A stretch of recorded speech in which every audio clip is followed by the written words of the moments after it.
This channel does not promote any violent, harmful, or illegal activities. All content provided by this channel is meant for an educational purpose only.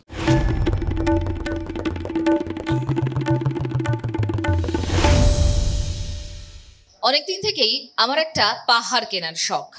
যেমন কবি সুনীল গঙ্গোপাধ্যায় কথাটা বলেছিলেন, তার কবিতার line ধরেই কথাটা বললাম। বিকিকিনি বা এই বিষয়গুলো কবিতায়, গল্পে, সাহিত্যে ঘুরে ঘুরে এলেও পাহাড়কে যারা ভালোবাসেন বা আমাদের রাজ্যের এই উত্তরের দিকটা নিয়ে যারা ভাবেন, তারা কিন্তু অবশ্যই চাইবেন পাহাড় বা এই অঞ্চলের উন্নতিটা হোক। আর সেই উন্নতি করতে গেলে আবারও সেই ওই বিকিকিনি, তাহলেই অনেক বেশি উন্নতির দিকে যাবে আমাদের রাজ্যের উত্তর দিকটা, সেটা বোধহয় আমরা বুঝতে পারবো। আর সেই কারণেই টিভি 9 বাংলার এই প্রয়াস, আমাদের আজকের যে অনুষ্ঠান, সেই অনুষ্ঠান বাণিজ্যে সূর্যোদয়ের খোঁজে।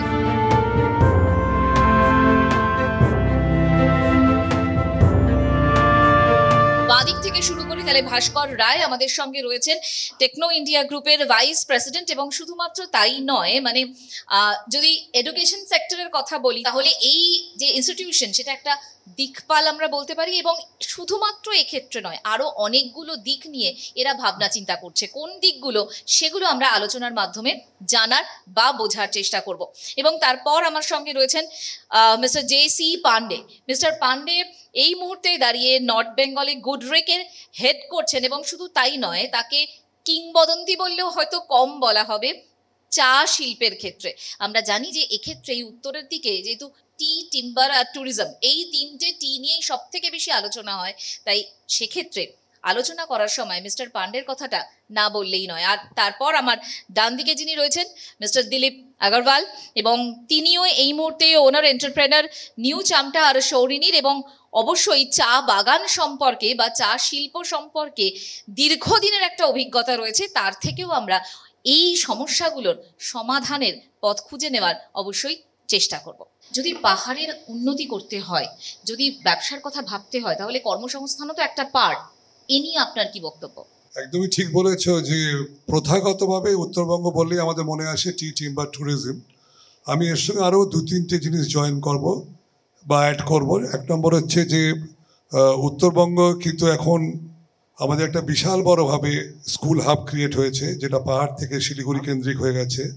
এছাড়া কালিম্পংয়ে ফ্লোরিকালচারের একটা বিশাল বড় সম্ভাবনা আছে, সেটা কিন্তু সেভাবে আমরা এখন অবধি এক্সপ্লোর করে উঠতে পারিনি, এবং সেরকমভাবে গ্রিন হাউস স্ট্রাকচারালি ক্রিয়েট হয়নি। যেহেতু টিম্বার মোটামুটি এক্সটিংক্ট হয়ে গেছে প্রায় অবলুপ্তির পথে, তাই এই নতুন নতুন সংযোজনগুলো করতে হবে। এবং আমার মনে হয় যে উত্তরবঙ্গের যে ভৌগোলিক অবস্থান বা টোপোগ্রাফি, তাতে করে হেভি ইন্ডাস্ট্রি, ঠিক আছে, হেভি ইন্ডাস্ট্রি হলে তো নিশ্চয়ই ভালো কথা, তাতে প্রচুর কর্মসংস্থান হবে। কিন্তু তার সাথে সাথে আমার মনে হয় যে এই ইন্ডাস্ট্রিগুলোকে যদি প্রপার ওয়েতে, প্রপার মোমেন্টাম দেওয়া যায়, তাতে কিন্তু এখানে প্রচুর কর্মসংস্থান হতে পারে। আচ্ছা, আপনি এই যে কথাগুলো যখন বলছেন, তখন এডুকেশনের দিকটাও যদি আমরা ভাবি এক্ষেত্রে, সেই বিষয়টা নিয়ে আপনারা কিভাবে ভাবছেন, কিভাবে এগোনোর কথা চিন্তা করছেন? দেখুন, আমরা টেকনো ইন্ডিয়া গ্রুপ আপনাকে বলতে পারি আমাদের গত 26 বছরের উত্তরবঙ্গ কেন্দ্রিক যে ডেভেলপমেন্ট বা যে আমাদের জার্নি, যে পথ চলা, আমরা এখানে শুরু করেছিলাম SIT, Siliguri institute of technology, যেটা অদূর ভবিষ্যতে ইউনিভার্সিটি স্ট্যাটাস হতে চলেছে। এবং এটা শুধুমাত্র একটা ইঞ্জিনিয়ারিং কলেজ না, এটা একটা নলেজ ক্যাম্পাসে পরিণত হয়েছে। এবং সেখানে প্রায় 50 রকমের কোর্স পড়ানো হবে আগামী বছর থেকে। এবং সেখানে প্রায় কমসে কম 15,000 স্টুডেন্টস পড়বে। আমাদের এখানে স্কুল রয়েছে হোল নর্থ বেঙ্গলে, সেখানে প্রায় 20,000 স্টুডেন্টস পড়ে, যেগুলো আমাদের পাবলিক, একমাত্র কালিম্পংয়ে আমরা এখন অব্দি করে উঠতে পারিনি। আমাদের সমস্ত ডিস্ট্রিক্টেই বলতে গেলে নর্থ বেঙ্গলে বেশ গর্বের সঙ্গে এটা আমি বলে থাকি যে আমাদের স্কুল রয়েছে। এবং আমাদের স্কুলে প্রায় 15,000 ছাত্র এখানে পড়ছে শুধু নর্থ বেঙ্গলে। মানে রেসপন্সটা বেশ ভালো, খুবই ভালো। এবং শুধুমাত্র মানে স্টুডেন্টসের কথা বলছেন, এবং এর সঙ্গে কেন্দ্র করে যদি আপনি দেখেন যে এত আউটসোর্স হয়ে রয়েছে, এত বাস চলছে, ক্যান্টিন চলছে, ট্রান্সপোর্টেশন চলছে, পুল কার চলছে। সো ইফ ইউ কিউমুলেটিভলি যদি চিন্তা করা যায়, তাহলে কিন্তু এখানে প্রচুর কর্মসংস্থান এডুকেশনের মাধ্যমে হচ্ছে। আমি আসবো এক্ষেত্রে। মিস্টার পান্ডে, আপনার কাছে কর্মসংস্থান সম্পর্কে আপনার কি মনে হয়, সত্যি এই দিকটা কতটা জোর দেওয়ার দরকার রয়েছে? নমস্কার। আমি বলতে চাই স্পেশালি টি বিষয় নিয়ে আপনি তিনটা টি বলছেন, টি, timber and tourism.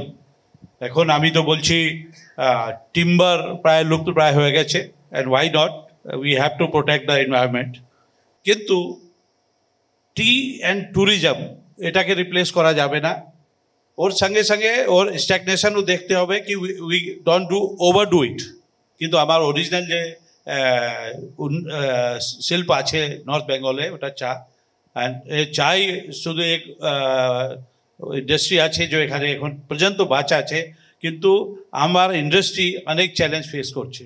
Or policy, অনেক পলিসি, রেগুলেটরি বডি যে পলিসি এখন আমার সামনে রেখে দিচ্ছে, ওটাও রিভার্স ইম্প্যাক্ট হচ্ছে গ্রোথের জন্য।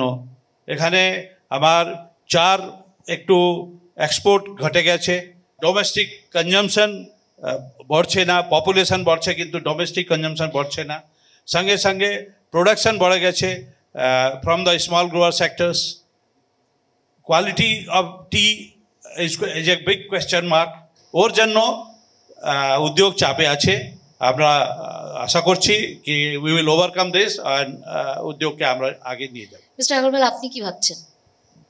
আমি চায় ব্যাপারে, চায় ইন্ডাস্ট্রি 200 ইয়ার্স ওল্ড ইন্ডাস্ট্রি, কিন্তু তখন এখানে খালি জমি ছিল, লেবার অ্যাভেলেবেল ছিল, ইংরেজরা এসে চা করলো। না, মিস্টার পান্ডেও কিন্তু অনেকগুলো প্রবলেমের কথা বললেন। কস্ট বেড়ে গেছে, প্রোডাকশন কস্ট অনেক বেশি বেড়ে গেছে, কিন্তু সেল প্রাইস অনেক কম। সব বাগানই এখন লসে আছে, কেউ প্রফিট করতে পারছে না। ইভেন বড় গুডরি কোম্পানি মতন কোম্পানি তাহলে চা শিল্পকে বাঁচানোর উপায়টা কি? চা শিল্প বাঁচানো উপায় তো এখন মুহূর্তে দেখা যাচ্ছে না। কেন এই কস্ট এখন চা ইন্ডাস্ট্রিতে গভর্নমেন্ট কিছু পাচ্ছে না। Government getting only 30 rupees per acre per year as a land rent. বাগানের মালিকরাও লস খাচ্ছে, আর লেবারদেরও ওয়েজেস ইজ ভেরি লো, 250 টাকা 300 টাকা পার ডে। এখানে কম পয়সা বাঁচে, পয়সা চলবে না। বাচ্চাদের পড়াশোনাও ভালো হচ্ছে না, গার্ডেনের দিকে এডুকেশনের অবস্থা খারাপ আছে। তো লেবার পাচ্ছে না, লেবার না পালে ইন্ডাস্ট্রি আরও প্রবলেমে পড়বে। তো এখন গভর্নমেন্ট অলরেডি টি ট্যুরিজম পলিসি কিছু এনেছে, সেটাতে কিছু আগালে একটু সমস্যা সলভ হবে। এক্ষেত্রে রাজ্যের মুখ্যমন্ত্রী বলেছিলেন যে এই টি এর সঙ্গে যদি ট্যুরিজমটাকেও মিশিয়ে দেওয়া যায় সেটা কি ভালো হবে বলে মনে হয়? হ্যাঁ, ভালো হবে। অলরেডি পলিসি একটা বেরিয়েছে 2019-এ, কিন্তু খুব একটা বেশি কাজ হয়নি এর মধ্যে। এখানে স্কোপ অনেক আছে। এখন টি ছাড়া জমির অ্যাভেলেবিলিটি বেঙ্গলে খুব বেশি, নর্থ বেঙ্গলে। Rate of prices of land is very low in West Bengal, rather north বেঙ্গলে। আর রাজস্থান, হরিয়ানা থেকে এখানে 20% রেটে জমি পাওয়া যাচ্ছে। ওয়েদার ভালো, বৃষ্টি হচ্ছে, জল আছে, মেন পাওয়ার খুব ভালো। কিন্তু যে কারণ আমি বলতে পারছি না, এটা ফার্নিচার ইন্ডাস্ট্রি।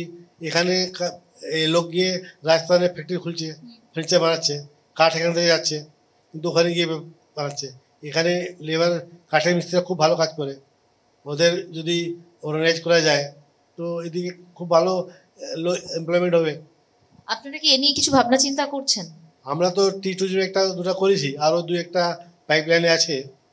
তো আমরা মেঘের হোটেল করলাম, তো ফার্স্ট একটা বড় প্রজেক্ট হলো, সেখানে 500 কাজ হয়েছে। গভর্নমেন্ট জিএসটি পাচ্ছে 15 কোটি টাকা পার ইয়ার, আর 500 লোক ডাইরেক্টলি কাজ আছে, ইনডাইরেক্টলি আরও 500 লোক কাজ করছে। একটা ছোট বাগান যেখানে এমনি 500 লোক কাজ করে, মাইনা পায় 250 টাকা ওয়েজেস পায়, সেখানে ওরা 15-20 টাকা পার মান্থ পাচ্ছে। মিস্টার পান্ডেও যে কথাটা বলছিলেন, কোয়ালিটি প্রোডাকশন করলে লেবার লাগবে, লেবার নাই তো উই কান্ট। চাটা 7 দিনের মধ্যে তুলতে হবে, তো আমাদের লেবার কম, আমরা 7 দিন তুলতে পারছি না, আমাদের 15-20 দিন হয়ে যাচ্ছে, কোয়ালিটি ডাউন হয়ে যাচ্ছে।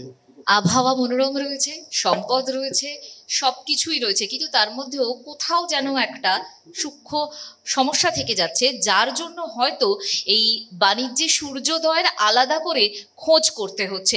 আর সেই পথটাই খোঁজার চেষ্টা করছিল TV9 বাংলা।